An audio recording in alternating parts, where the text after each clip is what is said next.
हाँ, मैं इंजीनियर आशुतोष शर्मा आप सबका वेलकम करता हूँ मेरे चैनल मैथ्यापा में। हम लोग देख रहे थे स्टैटिस्टिक्स देख रहे हैं UP triple S C ASO के लिए। ठीक है, ठीक। तो आइए चलिए स्टार्ट करते हैं हम लोग। देखिए, आज का टॉपिक है उपयुक्त सांख्यिकी रीति का चुनाव। अभी हम लोग जो पिछले क्लास में जो रीतियाँ हम लोगों ने देखा था, ठीक, अब देखा जा रहा है कि उन रीतियों में से किसका चुनाव करना सही है, किसका चुनाव करना जो है आपको सही नहीं, मतलब उपयुक्त नहीं है। ठीक है, कोई भी एक रीति हर जगह सर्वश्रेष्ठ नहीं हो सकती है। सही रीति का चुनाव इन 5 बातों पर निर्भर करता है। ठीक, मतलब कोई भी रीत होगी, इन 5 चीज़ों का जो है उसमें जो है मिलन होना चाहिए। ठीक, पहला क्या है, अनुसंधान की प्रकृति होनी चाहिए, मतलब समस्या का वास्तविक स्वरूप क्या है, ये चीज़ जो है पता होनी चाहिए या फिर पता करनी चाहिए। ठीक है, उद्देश्य एवं क्षेत्र, जांच का दायरा कितना बड़ा है, ठीक है, ये चीज़ भी जानना बहुत ज़रूरी है।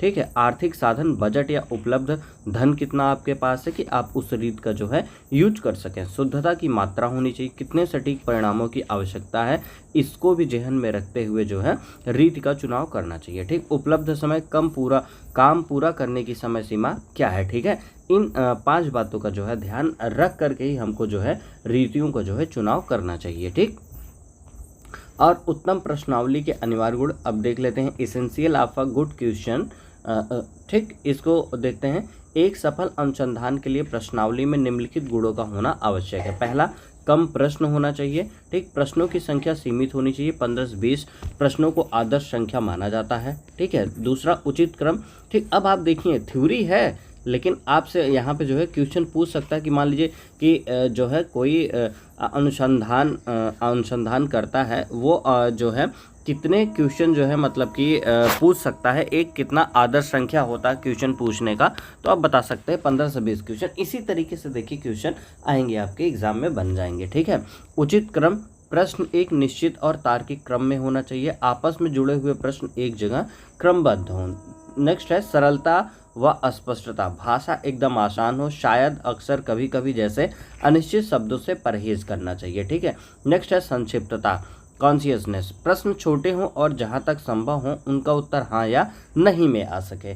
नेक्स्ट है शिष्ट शैली हो, ठीक, भाषा मधुर और सम्मानजनक हो, अपमानजनक शब्दों का प्रयोग वर्जित है। नेक्स्ट है आपका आपत्तिजनक प्रश्नों से बचाव, सूचक की धार्मिक, सामाजिक या व्यक्तिगत भावनाओं को ठेस पहुंचाने वाले प्रश्न बिल्कुल भी नहीं होने चाहिए। नेक्स्ट है आपका सुझाव प्रश्नों से बचना, प्रश्नों की बनावट ऐसी ना हो जो उदारता को किसी खास उत्तर की तरफ इशारा करे या मजबूर करे। ठीक, क्रॉस जांच होना चाहिए, सत्यता परखने के लिए आपस में जुड़े आड़े तिरछे प्रश्न शामिल होने चाहिए। ठीक है, नेक्स्ट है आपका पूर्व परीक्षण, मुख्य सर्वे शुरू करने से पहले कुछ लोगों पर प्रश्नावली का ट्रायल कर लेना चाहिए ताकि कमियां पहले ही सुधारी जा सकें। ठीक है, नेक्स्ट है आपका 10th पॉइंट, निर्देश, टिप्पणी व लिफाफा, फॉर्म कब और कहाँ लौटाना है, इसके स्पष्ट निर्देश होने चाहिए। कठिन शब्दों के लिए फुट नोट होना चाहिए, डाक विधि में टिकट लगा हो, स्वयं का पता लिखा लिफाफा साथ में जोड़े। ठीक, उपहार, कूपन जैसे प्रोत्साहन भी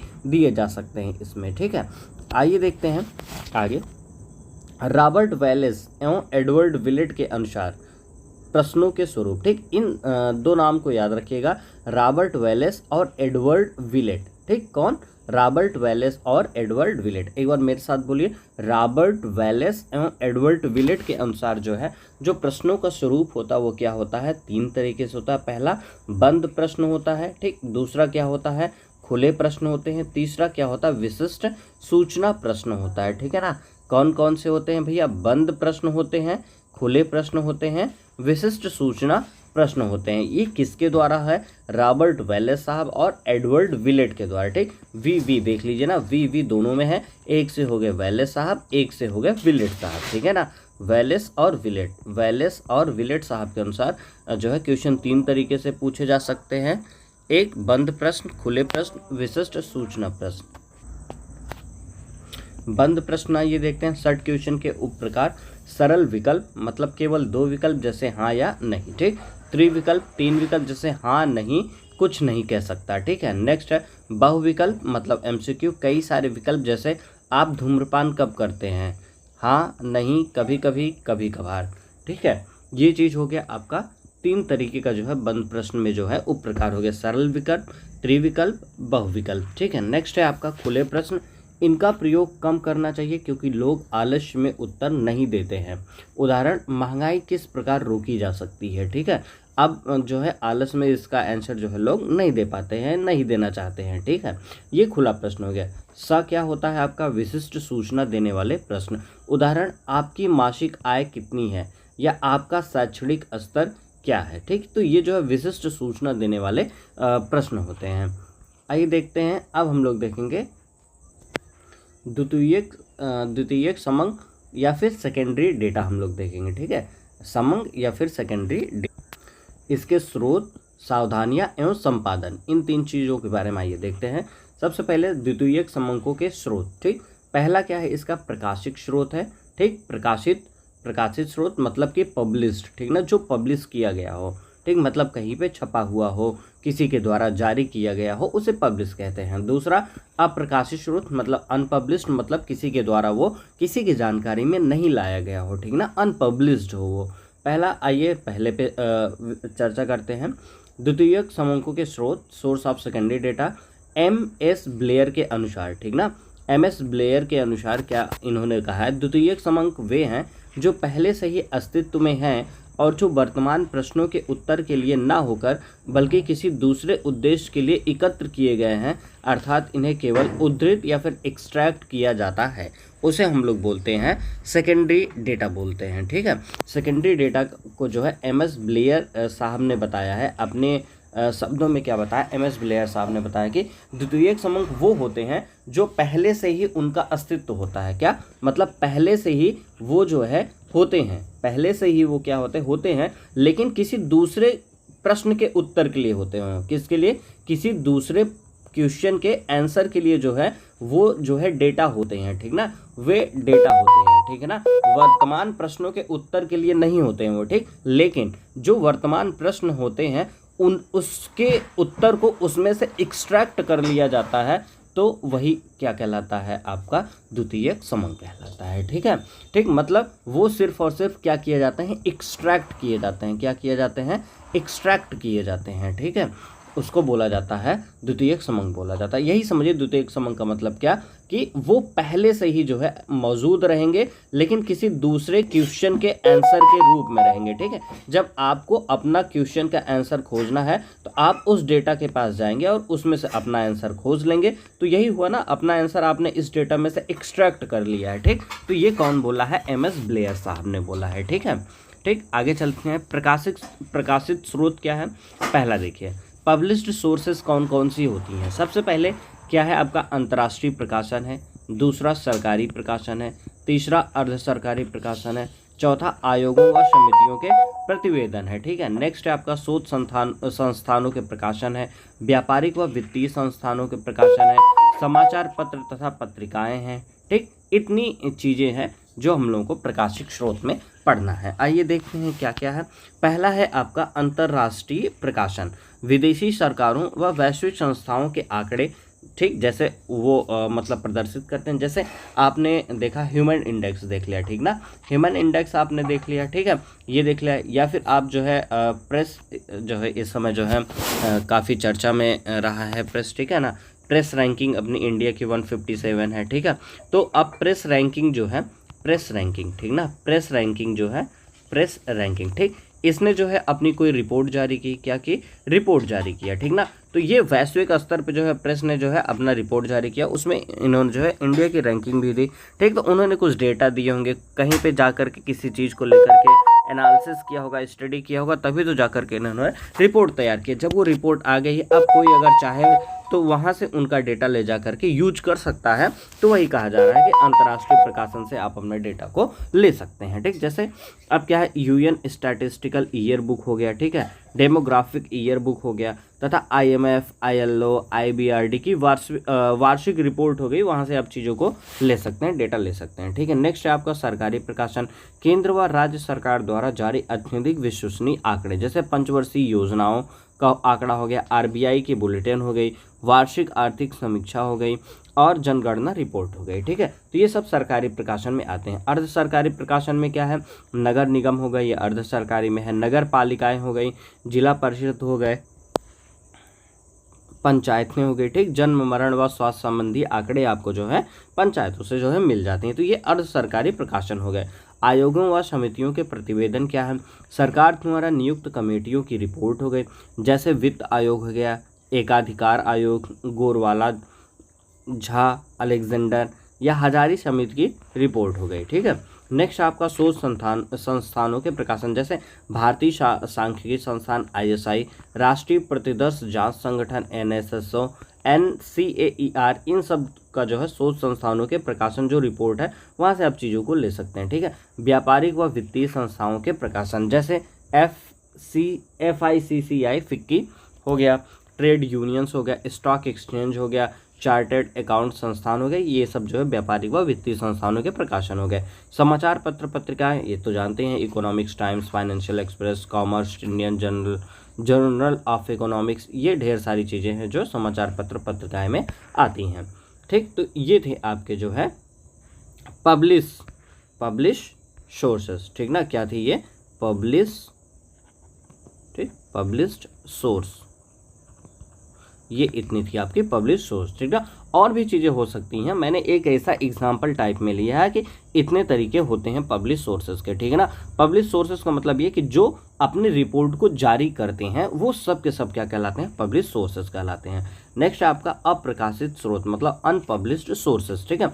वे उपयोगी आंकड़े जो छप नहीं पाते हैं, जैसे प्राध्यापकों के शोध कार्य, कॉलेजों के रिकॉर्ड, सरकारी दफ्तरों की फाइलें आदि, ये सब कैसे कहलाती? अनपब्लिश्ड सोर्सेज होती हैं, ठीक ना। लेकिन देखिए इनका क्या होता है कि इनका डेटा तो आपका जो है अवेलेबल रहेगा, डेटा पहले से ही क्या रहेगा? अवेलेबल रहेगा, ठीक ना, ठीक। डेटा पहले से क्या रहेगा? अवेलेबल रहेगा, लेकिन वो क्या होता है? पब्लिश नहीं होता, मतलब पब्लिश नहीं होता है, ठीक है ना, ठीक। डेटा है, मौजूद है, ठीक है, लेकिन वो जो है पब्लिश नहीं है बस, ठीक है, मतलब लोगों के सामने जो है पटल पे जो है लाया नहीं गया है, लेकिन वो डेटा काउंट करके रखा गया है, ठीक है। तो वो सब चीज़ें क्या है? अप्रकाशित स्रोत या फिर अनपब्लिश्ड सोर्सेज कहलाती हैं, ठीक है, ठीक। द्वितीयक समंकों के प्रयोग में 3 प्रमुख परीक्षण, आइए देखते हैं हम लोग, ठीक है। प्रोफेसर बाउले का कथन क्या कहता है? प्रकाशित समंकों को बिना उनका अर्थ व सीमाएं जाने जस का तस स्वीकार कर लेना खतरे से खाली नहीं है, ठीक ना। प्रोफेसर बाउले ने कहा है कि जो आपकी पब्लिश्ड डेटा होते हैं उनका जो मीनिंग है, उनकी जो लिमिटेशन है, ठीक ना, उनको जाने बिना आप एज फेस वैल्यू जैसे हैं उसी तरीके से अगर आप उसको एक्सेप्ट कर लेते हैं तो उसमें आप समझिए कि जो है अनिश्चितता होता है, खतरा होता है कि आपका डेटा सही ही होगा, ठीक ना। हो सकता है कि जो है आपके हिसाब से वो चीज़ें गलत भी हो सकती हैं अगर आप उनका मीनिंग और लिमिटेशन नहीं समझ पा रहे हैं तो, ठीक। उपयोग करने से पहले अनुसंधानकर्ता को निम्नलिखित 3 बुनियादी पैमानों पर आंकड़ों को परखना चाहिए। वो कौन 3 बुनियादी पैमाने हैं, आइए उसको देखते हैं। सबसे पहला क्या है? अनुकूलता, सूटेबिलिटी का उदाहरण, यदि आपका उद्देश्य मजदूरों के कुल वेतन को जानना है और उपलब्ध डेटा केवल मूल वेतन का है तो वह समंक अनुपयुक्त है, ठीक। तो क्या आपको होनी चाहिए? उसमें अनुकूलता होनी चाहिए, सूटेबिलिटी होनी चाहिए जिस डेटा का आप जो है एनालिसिस करने जा रहे हैं। नेक्स्ट है आपका सफिशियंसी या एडिक्वेसी, पर्याप्तता, ठीक ना। पर्याप्तता का उदाहरण उसमें दिखना चाहिए आपको। यदि आपको पूरे भारत की चीनी मिलों का अध्ययन करना है, ये एक एग्जाम्पल है, ठीक ना, एग्जाम्पल, ठीक, लेकिन डेटा केवल उत्तर प्रदेश की मिलों का है या आपको 10 साल की कीमतों का अध्ययन करना है, डेटा सिर्फ 2 साल का है, तो ये क्या है? अपर्याप्त है, ठीक ना। तो वहाँ पे पर्याप्तता होनी बहुत जरूरी है, ठीक है, ठीक। और थर्ड है आपका विश्वसनीयता। क्या है? विश्वसनीयता, ठीक है। तीसरा क्या है? विश्वसनीयता, जिसको हम लोग बोलते हैं रिलायबिलिटी ऑफ डेटा, ठीक है, रिलायबिलिटी ऑफ डेटा, ठीक है। मतलब ये कि आपके पास जो डेटा है आप उस पर क्या कर सकें? रिलायबल कर सकें, मतलब कि विश्वास कर सकें, ये आपका क्या है? तीसरा पॉइंट है। ये 3 पॉइंट जो है आपके पास होने चाहिए, 3 बुनियादी पैमाने होने चाहिए। पहला सूटेबिलिटी होनी चाहिए, दूसरा एडिक्वेसी होना चाहिए, तीसरा क्या होनी चाहिए? रिलायबिलिटी होनी चाहिए। 3 चीज़ें होनी चाहिए, ठीक है, ठीक। अब देखते हैं विस्तृत जांच पड़ताल के 8 व्यवहारिक बिंदु, प्रिकॉशंस कौन कौन से हैं वो देख लेते हैं। किसी भी द्वितीयक डेटा का उपयोग करने से पहले इन 8 बातों का जो है जांच अवश्य कर लेना चाहिए। पहला, उद्देश्य एवं क्षेत्र, आपके क्या उद्देश्य और क्या क्षेत्र होने चाहिए, ठीक है, ठीक। और पिछले अनुसंधान के क्या क्षेत्र थे और क्या उद्देश्य थे, वो दोनों समान है या फिर नहीं है। ठीक है, संकलन रीति क्या होना चाहिए, यदि सैंपल विधि का प्रयोग हुआ था तो जांचें कि क्या यह सैंपल पूरे समूह का सही प्रतिनिधित्व करता था या नहीं करता था। अनुसंधानकर्ता की योग्यता क्या है, डेटा जुटाने वाला अनुभवी, ईमानदार और निष्पक्ष होना चाहिए। किसी बात को जबरन साबित करने के लिए पक्षपातपूर्ण ढंग से बटोरा गया डेटा बेकार होता है। इकाइयों की परिभाषा, पूर्व अनुसंधान की इकाइयां जैसे टन, बेरोजगार, शहरी क्षेत्र का पैमाना वर्तमान इकाइयों के समान होनी चाहिए, अन्यथा समायोजन मतलब एडजस्टमेंट करना पड़ेगा आपको। ठीक है, डेटा में। नेक्स्ट है आपका जो है समय और परिस्थितियां, मतलब किस समय पे जो है डेटा को पीछे जो है जुटाया गया था और कौन सी परिस्थिति थी। ठीक है, और अब जिस समय पे जुटाया जा रहा और जो परिस्थिति के लिए किया जा रहा है क्या वो सेम है या फिर नहीं है। ठीक ना। शुद्धता का स्तर क्या है, डिग्री ऑफ एक्यूरेसी, पिछले काम में शुद्धता का जो स्तर रखा गया था वह आपके वर्तमान अनुसंधान की जरूरत से कम नहीं होना चाहिए। ठीक है, विभिन्न स्रोतों से तुलना, ठीक, यदि एक ही विषय पर कई स्रोतों से डेटा उपलब्ध है तो उनकी आपस में जो है कंपैरिजन करना चाहिए। ठीक है, यदि बहुत ज़्यादा अंतर हो तो द्वितीयक सामग्री पर भरोसा करने के बजाय नए सिरे से प्राथमिक अनुसंधान करना बेहतर होता है। ठीक, परीक्षणात्मक जांच होनी चाहिए, टेस्ट चेकिंग, उपलब्ध समंकों के एक छोटे से हिस्से की स्वयं रैंडम जांच कर लेनी चाहिए। ठीक है, जिससे उसकी ज़मीनी हकीकत की जो है पता लग सकता है। ठीक है, नेक्स्ट आपका समंकों का संपादन मतलब एडिटिंग ऑफ डेटा। संपादन का उद्देश्य क्या है, आंकड़ों के संकलन के बाद उनमें मौजूद त्रुटियों का संशोधन करना। ठीक, इसके लिए बहुत अनुभव की आवश्यकता होती है वरना पूरी मेहनत बेकार हो सकती है। ठीक, जो संपादन होता है उसका उद्देश्य क्या है कि जो त्रुटियां हैं उनमें क्या करना, संशोधन करना। ठीक है, मतलब कि एडिटिंग ऑफ डेटा में क्या हो जाएगा आपका कि जो उसका उद्देश्य वो क्या है, संपादन का जो उद्देश्य वो क्या है, जो भी उसमें त्रुटियां मिलेंगी उसका क्या करना है, आपको संशोधन करना है। ठीक है, प्राथमिक सामग्री का संशोधन, आइए देखते हैं उसके लिए क्या है। जब प्राथमिक सामग्री का जो है संपादन किया जाता है तो उसमें 4 मुख्य चीज़ें जो है जांचनी चाहिए। पहला, पूर्णता की जांच होनी चाहिए, कंप्लीटनेस की जांच होनी चाहिए। दूसरा, संगति की जांच मतलब कंसिस्टेंसी की जांच होनी चाहिए। ठीक है, ठीक, मतलब ये कि जो है कहीं उत्तर परस्पर विरोधी मतलब एक दूसरे के उल्टे तो नहीं है, विरोधाभास होने पर जो है सूचक से संपर्क कर सही उत्तर जानने का प्रयास करना चाहिए। ठीक है, नेक्स्ट आपका शुद्धता की जांच करनी चाहिए, एक्यूरेसी की जांच करनी चाहिए। चौथा क्या, एक रूपता की जो है यूनिफॉर्मिटी की जांच करनी चाहिए। ठीक है, ये 4 चीज़ें हैं जो आपको जो है प्राथमिक सामग्री का संपादन करने में बहुत ज़्यादा जरूरी है। पहला, पूर्णता की जांच होनी चाहिए, कंप्लीटनेस, दूसरा कंसिस्टेंसी, तीसरा एक्यूरेसी, चौथा यूनिफॉर्मिटी की जांच करनी चाहिए। ठीक है।